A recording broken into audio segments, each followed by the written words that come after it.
Hey everyone, my name is Marco and I just attended Alocia's BioArchitecture workshop, and I was really impressed with the amount of knowledge that I gained from this experience. I come from a background in traditional construction, and I've always been extremely interested in how we can build structures in harmony with nature and inspired by nature, and this was a great success for me. I had a chance to discover many new ways of building and was able to design a dwelling that I'm extremely motivated to keep developing and pursuing. Yeah, I've been following Alocia for a while. Very interested in his designs, and he's very much how I expected him to be. But yeah, it was good. And the workshop was good too, but I came here more just to meet him. Sounds like he's in the same place trying to build a team, and I kind of see a lot of the same aspects occurring. People in my life, very talented people, skilled people trying to come together. How do we do it? What does it look like? Who is on that team? And Alocia seems like he's one of those people. Definitely worth it. I mean, I've learned from all of his classes that I've took, and even just observing. It's like with anyone with skills or talent, I mean, just watching is usually the best way of learning, at least in my opinion. Everyone has their different ways of teaching and learning, and kind of finding that flow of how that works can be tough at times, but usually if you work through it, you get to a better place on the other end. But yeah, beautiful place. Definitely worth coming here, and synchronicities are definitely occurring. Hi, my name is Keegan, and I've just enjoyed a springtime bioarchitecture and permaculture design workshop in San Miguel de Allende, Mexico, with Alocia Linoff from the BioVeda Academy. I've been following Alocia since 2018 when he came out with a dome building course, and that was with Super Adobe and Aircrete. And so we discussed some of these building materials and designs, dome-like designs. He's developed Earthship designs, and a lot of really interesting Earthship designs and great ideas about passive heating and cooling. We met together at this amazing hotel here in San Miguel de Allende. It's called Casa Angelitos, and it's one of my favorite places that I've ever been. It's super beautiful. They have all these amazing, interesting pieces of art and geometries, and it's very tastefully created, and overlooking San Miguel. And we met here, middle of April, and spent some time looking at the interesting kind of colonial architecture around the courtyards in the town here. And then we went together out to a rancho, countryside, where we were up on a mountainside next to a gully where there was a creek running, and we went and swam in the creek as soon as we got there. After we did, dropping into the space, it was a lot of the workshop has been around working on the inner work, because we understand that design is starting all with your wishes. We're designing experiences, right?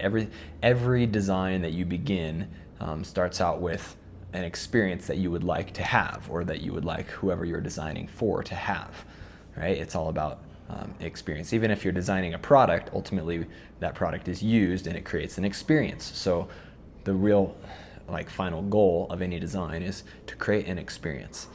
And so we started with and throughout the whole workshop, we're working on a lot of understanding what it is that we wish for, how have our wishes been changed or forgotten about based on other programs, belief systems, which is the true meaning of BS. I found out BS doesn't stand for it stands for belief systems.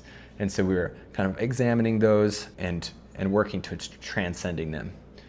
So using prayer and acknowledging our true selves as the creators of our lives, and stating our will every day, a couple times a day, having a moment to make a prayer to state our will that Alocia facilitated for us, and declare that we are the conscious creators of our reality, and then moving into from that integrated understanding of who we are, a way of building that is honoring that and supporting it in the most holistic and comprehensive way that we can imagine, which is using the the principles and techniques of bioarchitecture and permaculture design. We know there was a lot of wonderful things on this rancho, so they were already doing water catchment and retention in some ponds, and we explored that, and he showed us how you design to go on contour, and so we had some hands-on practical connecting with the land and understanding how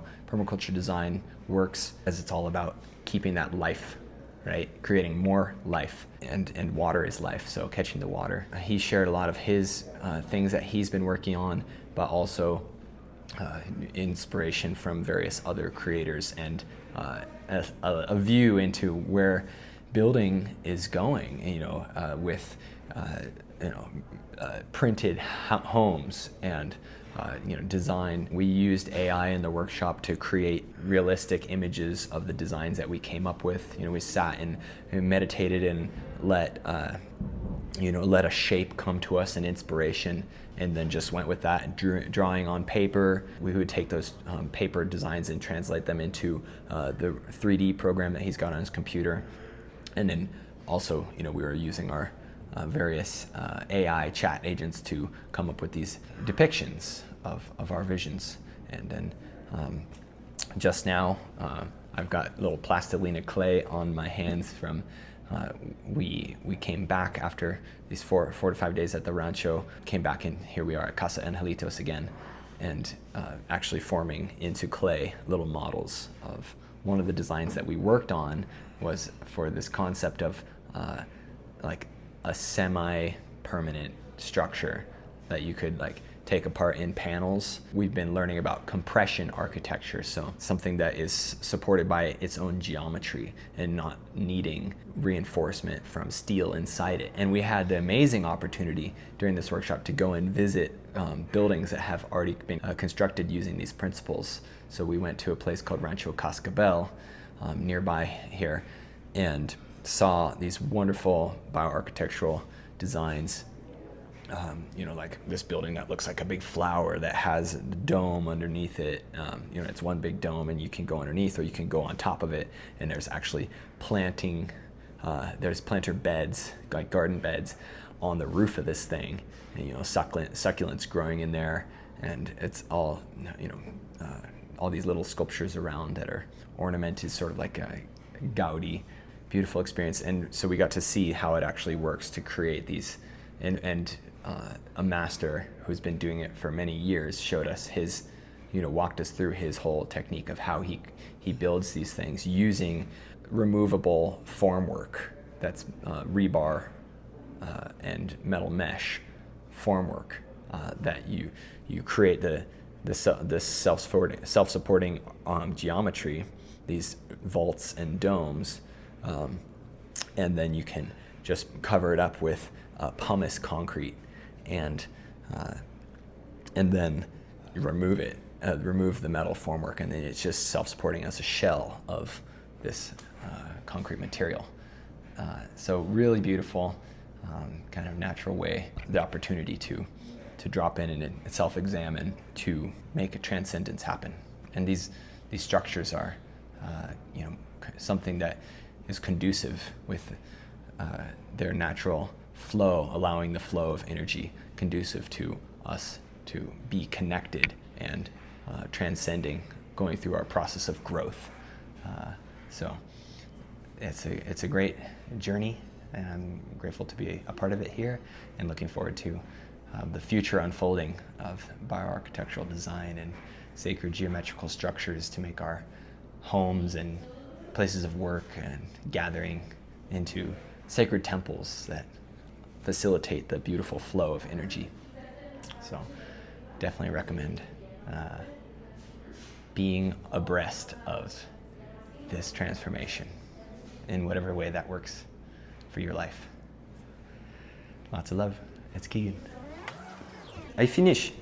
Oh, look what we made. Wow. So I learned a lot coming to Alosha's workshop. I was not particularly interested in design. I mean, I'm interested in earthen buildings and more sustainable ways of living. But why I drove over 1,000 miles to get here was not for the design aspect, it was for the consciousness aspect. I had watched a video, Alosha talking about consciousness and how we choose our thoughts and how we are our own creators, and that's in strong alignment with what I believe and what I've been studying and practicing, and I just wanted to bask in like-mindedness for a week. So I did. And in that time, I spent more of my energy working through my desires and my fears and doing more of like the inner work than doing anything design related. And I got a lot from that. I came here with a bit of confusion on what my next steps are in life. And during the week that we were together, I unlocked a lot of limiting beliefs, and I got a lot of clarity on what I want. I think that's one of the hardest questions, and just being given the space and this beautiful place to ask that question in was really beneficial for me. So thank you, Alosha, for your prayers and holding space for us.